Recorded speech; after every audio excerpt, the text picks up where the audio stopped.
नमस्कार, मी आशुतोष टिळक तुमचं सगळ्यांचं स्वागत करतो आर्थिक शब्दांची सोपी व्याख्या या माझ्या सिरीजमध्ये. GDP, debt to GDP to market cap to GDP आहे काय? शब्द अनेक वेळा ऐकला आहे, त्यामुळे तुम्हाला असं वाटू शकतं की मला हा शब्द माहिती, आशुतोष नेमका त्याच्यामध्ये नवीन काय सांगणार आहे. मला असं वाटतं की जीडीपी या शब्दामध्ये असलेले कंगोरे आणि या शब्दाच्या असलेल्या वेगवेगळ्या छटा या हायलाइट करायला पाहिजे. इनफॅक्ट माझा आजचा जो खरा शब्द होता तो डेट टू जीडीपी होता. मी असं ठरवलं की जीडीपी ह्याविषयी बोलण्यासारखं भरपूर आहे, म्हणून हा थोडासा मोठा वेळचा धोका मी लक्षात घेतो आणि तरी पण मी जीडीपी हाच हायलाइट करतो. मुळात जीडीपी म्हणजे नेमकं काय?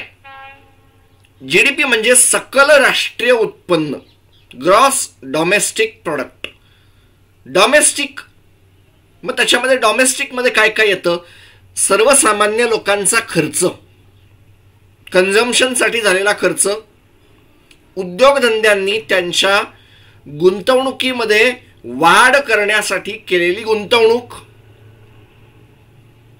इम्पोर्ट वर्सेस एक्सपोर्ट, आणि त्याच्यानंतर सरकारचे खर्च वगैरे इतर सगळ्या गोष्टी. अशा 4 त्याच्यामध्ये फॅक्टर असतात. प्रत्येक याचा मधला जो घटक आहे या प्रत्येकाची एक किंमत आहे, प्रत्येकाची आहे. फॉर एक्झाम्पल, भारत हा एक असा देश आहे ज्याची जीडीपी ही कन्झम्पशनवर चालते. माझ्या तुमच्यासारख्या सामान्य व्यक्तीने दररोजच्या खाण्यासाठी गोष्टी घेतल्या, नवीन घर घेतलं, नवीन गाड्या घेतल्या, टीव्ही पाहिला, टीव्ही खरेदी केला, मोबाईल खरेदी केला, इलेक्ट्रिसिटीचं कन्झम्पशन सुरू झालं. या सगळ्या गोष्टीमुळे जे कन्झम्पशन होतं ते कन्झम्पशन, किंवा इनफॅक्ट उद्योगधंद्यांनी देखील घेतलेलं कन्झम्पशन. परंतु अनेक वेळेला उद्योगधंद्यांचं कन्झम्पशन हे फायनल कन्झम्पशन नाही राहत. ते फायनल कन्झम्पशन म्हणजे उद्योगधंद्यांनी काहीतरी एक गोष्ट मागवली, पुढे कसं एक नवीन प्रोडक्ट केलं तर ते वेगळं येतं. म्हणून कन्झम्पशन हे कायम कन्झ्युमरच्या बाबतीत रिलेटेड ठेवतात. उद्योगधंद्यांचा इन्व्हेस्टमेंट याच्यामध्ये घेतला जातो. उद्योगधंद्यांचं कन्झम्पशन जर मी याच्यामध्ये घ्यायला गेलो तर त्याचं डबल अकाउंटिंग होईल आणि म्हणून ते जनरली घेत नाही. उद्योगधंद्यांनी उद्योगधंद्यांच्या वाढीला केलेली गुंतवणूक. काल माझ्याकडे 100 गाड्या बनत होत्या, आज मला 120 बनवायच्या आहेत. वरचं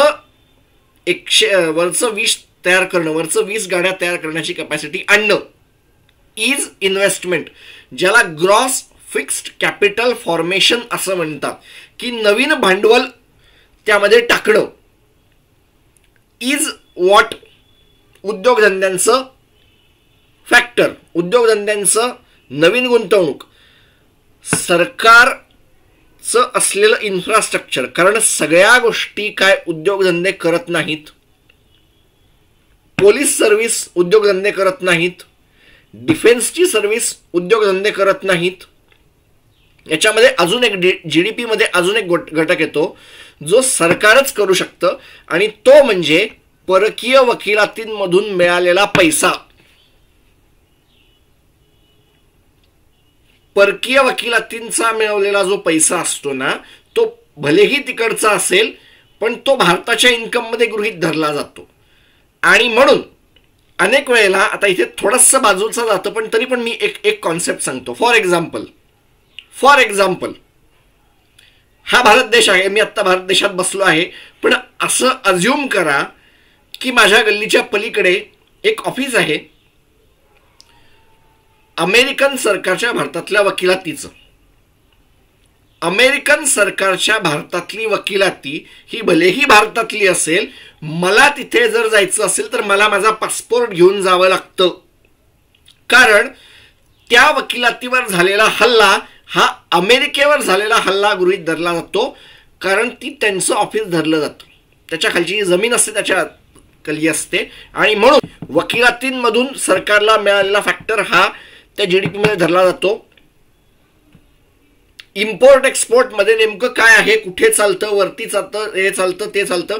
म्हणून जे म्हणतात ना ट्रेड सरप्लस, ट्रेड डेफिसिट, हा त्या जीडीपी मधला एक मोठा फॅक्टर असतो. ज्या वेळेला एखाद्या देशाचा ट्रेड हा एक्सपोर्टकडे झुकायला लागतो त्यावेळेला तो या सगळ्यामध्ये ऍडिशन करणारा असतो.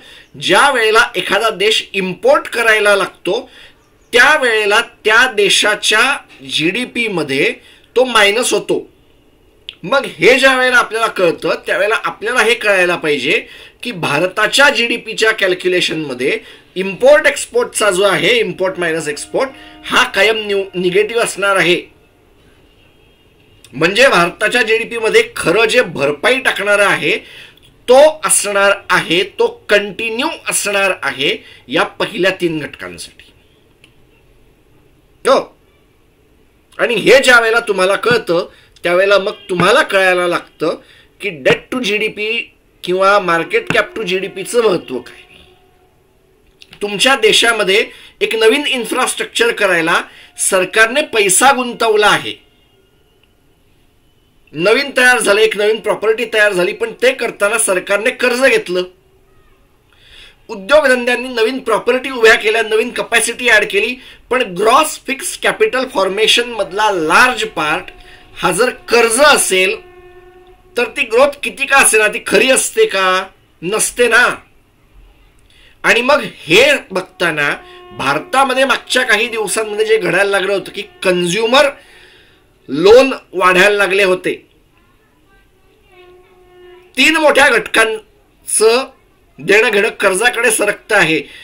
केंद्र सरकार, राज्य सरकार कर्जाच्या ओझ्यात आहेत, उद्योगधंद्यांना कर्ज लागतं आहे, पण at the same time Zomato सारख्या कंपन्या बाय नाऊ पे लेटर घेऊन लोकांना खाण्यापिण्यासाठी पण कर्ज देत आहेत. अरे किती कर्ज घेणार आहात?